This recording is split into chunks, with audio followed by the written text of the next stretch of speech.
Bonjour à tous, c'est Absolute et bienvenue dans cette nouvelle vidéo. Aujourd'hui j'aimerais vous faire un petit récap sur le projet The High Republic, ou la Haute République en français. Pour ceux qui ne seraient pas encore au courant, il y a quelques mois de cela, un projet assez conséquent a été pas mal teasé par un certain nombre d'auteurs, dont la plupart avaient déjà travaillé sur Star Wars, que ce soit dans des comics ou bien dans des romans. D'abord intitulé comme étant le projet Luminous, ce projet nous a été teasé par une phrase prononcée par Obi-Wan Kenobi dans Un Nouvel Espoir. La force qui donne aux chevaliers Jedi son pouvoir. C'est une sorte de fluide créé par tout être vivant, une énergie qui maintient la galaxie en un tout unique. Mais la différence se trouvait dans la fin de ce petit texte, ou un énigmatique, jusqu'à ce que ne vienne le conclure. Ce qui nous indiquait déjà que quelque chose en rapport avec la Force ou tout du moins les Jedi allait se produire. Puis le 24 février 2020 aux États-Unis, le mystérieux projet Luminous se révèle un peu plus, et pour commencer, son nom est désormais connu, la Haute République. Ce projet traitera donc d'une époque avoisinant les 200 ans avant la période traitée dans les films, et notamment l'épisode 1, la menace fantôme. Quelques petites précisions nous sont alors données concernant le contexte géopolitique de cette époque afin de nous introduire un peu mieux ce projet.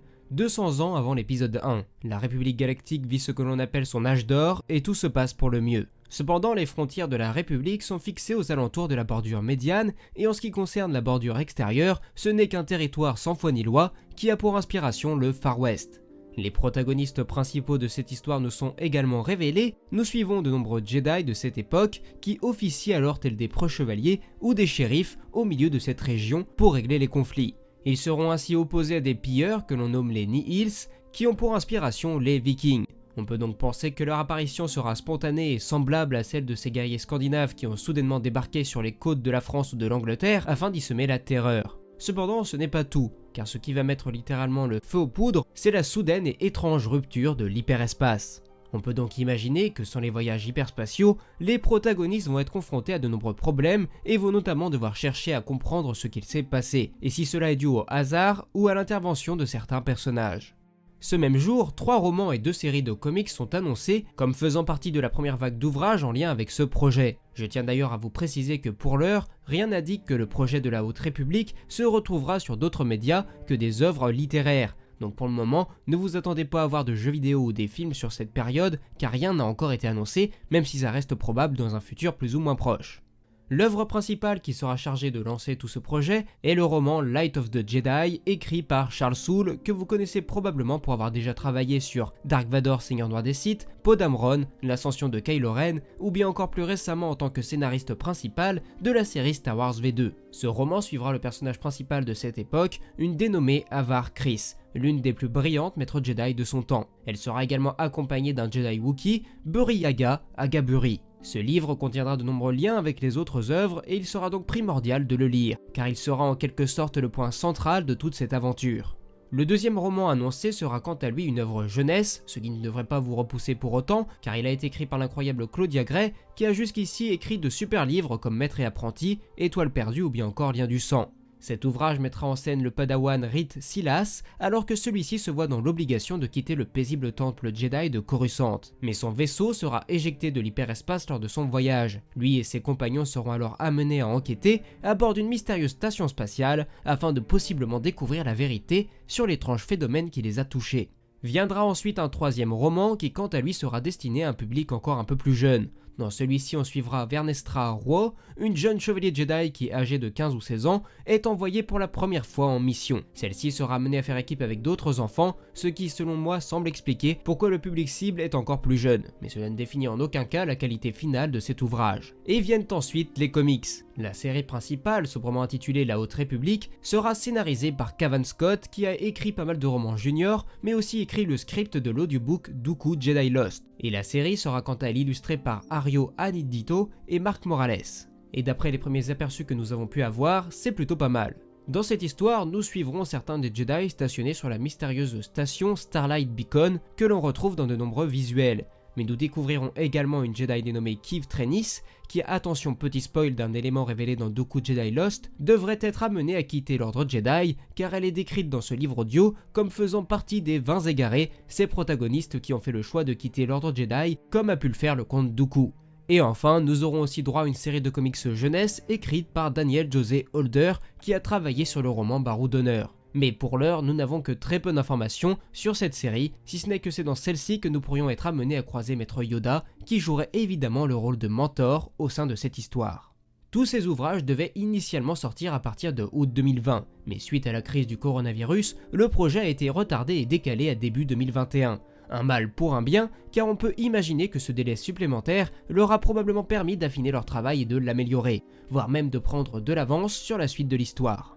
D'ailleurs, très récemment, une deuxième vague d'ouvrages a été annoncée, ce qui peut d'ores et déjà nous laisser penser que Lucasfilm a plutôt confiance dans ce projet. Le deuxième roman adulte sera écrit par Cavan Scott, le deuxième roman jeunesse sera écrit par Justina Ireland, et le deuxième roman junior sera quant à lui écrit par Daniel José Holder. On voit donc qu'on reste avec la même équipe, même si ça m'inquiète légèrement de ne plus voir les noms de Charles Soule ou bien encore de Claudia Gray. Mais nous verrons bien ce que cela donnera. Néanmoins, le retour des nouvelles a également été annoncé, et c'est justement Charles Soule qui s'y collera pour la première, qui devrait sortir durant le mois de décembre dans le magazine Star Wars Insider. Par la suite, de nouveaux éditeurs ont également été annoncés, il ne serait donc pas improbable de voir arriver dans un futur plus ou moins proche de beaux livres en lien avec la Haute République, que ce soit des guides ou bien des ouvrages concernant les concept art.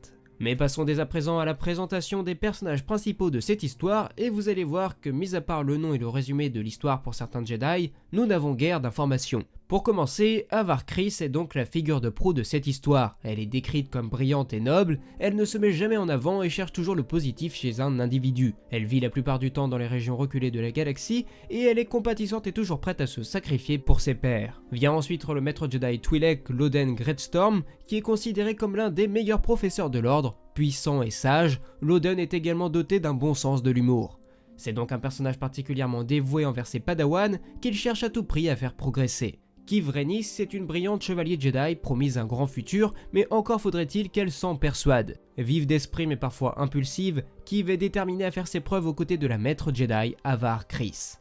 Stellan Gios est un maître Jedi qui est arrivé au temple en même temps qu'Avar. Ils ne sont que rarement amenés à effectuer des missions ensemble, mais lorsque cela se produit, ils forment une équipe incroyable. Ver de son côté est une Mirialan, c'est une ancienne apprentie de Stellan que nous venons juste de voir.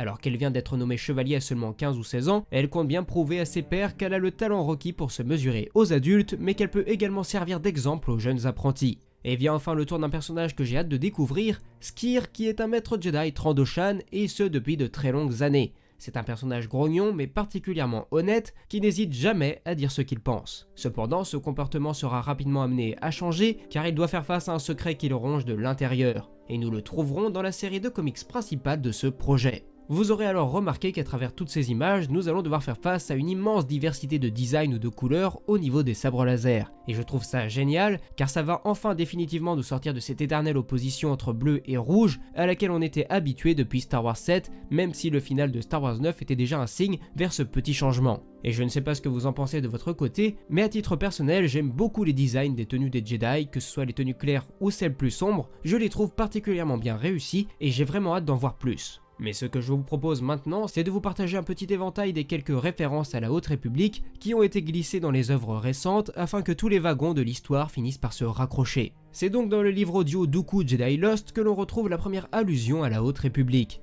Nous retrouverons ensuite deux mentions à cette période dans le comics L'Ascension de Kylo Ren, où l'un des padawans de Luke étudie un holocron qui fait apparaître l'image d'Avar Kriss, et Lor San Tekka, qui fait leur équipe avec Luke dans ses recherches, font la découverte d'un vieux temple Jedi datant de cette période. Et en parlant de Lor San Tekka, ce mystérieux personnage que l'on a pu découvrir au début du réveil de la Force, Charles Soule nous a donné quelques informations supplémentaires concernant son clan.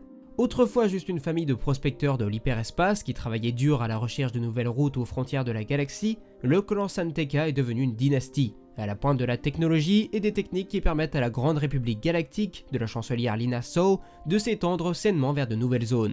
Supervisé par Marlon et Velis San Tekka, le clan opère conjointement avec la République et va prendre une part importante dans sa réponse face aux grands désastres. Mais les San Tekka ont un secret, leur ascension ne s'est pas faite sans un coup. Ce qui nous permet donc de connaître le nom de la chancelière de cette époque, mais nous pourrons également apprendre les origines des San Tekka, et je trouve ça intéressant que les auteurs cherchent à garder des liens entre l'époque des films et cette nouvelle période, que ce soit avec la présence de Yoda, ou bien encore avec le personnage de Avan Staros, qui est une ancêtre de Sana Staros, que l'on peut croiser dans les aventures de Han, Luke et Leia. Bref, comme vous l'aurez compris, c'est un projet imposant et important, qui n'est pas sans nous rappeler certains des projets ambitieux de l'ancien univers étendu fait par le passé, que ce soit avec les ombres de l'Empire ou avec le nouvel ordre Jedi. Cette ère de la Haute République a tout l'air d'un énorme pari de la part de Lucasfilm et je croise les doigts pour qu'il soit bon, que cela marche et que l'on découvre de superbes histoires qui nous sortiraient enfin de cette période de la trilogie originale qui occupe beaucoup trop le planning des sorties actuelles. Bref, voilà ce qu'il en est pour cette petite vidéo, j'espère qu'elle vous aura plu. N'hésitez surtout pas à me dire ce que vous attendez de ce projet dans les commentaires, car j'ai hâte de lire vos messages concernant ce sujet. Vous pouvez aussi me soutenir en cliquant sur le bouton rejoindre en dessous de la vidéo, ou en vous rendant sur mes pages Tipeee ou Utip. Je me permets également au passage de remercier toutes les personnes qui me soutiennent déjà. Je vous invite également à me rejoindre sur mes divers réseaux sociaux, tous les liens sont là encore dans la description. Et enfin, moi il ne me reste plus qu'à vous dire à la prochaine, c'était Absolute et que la force soit avec vous, ciao.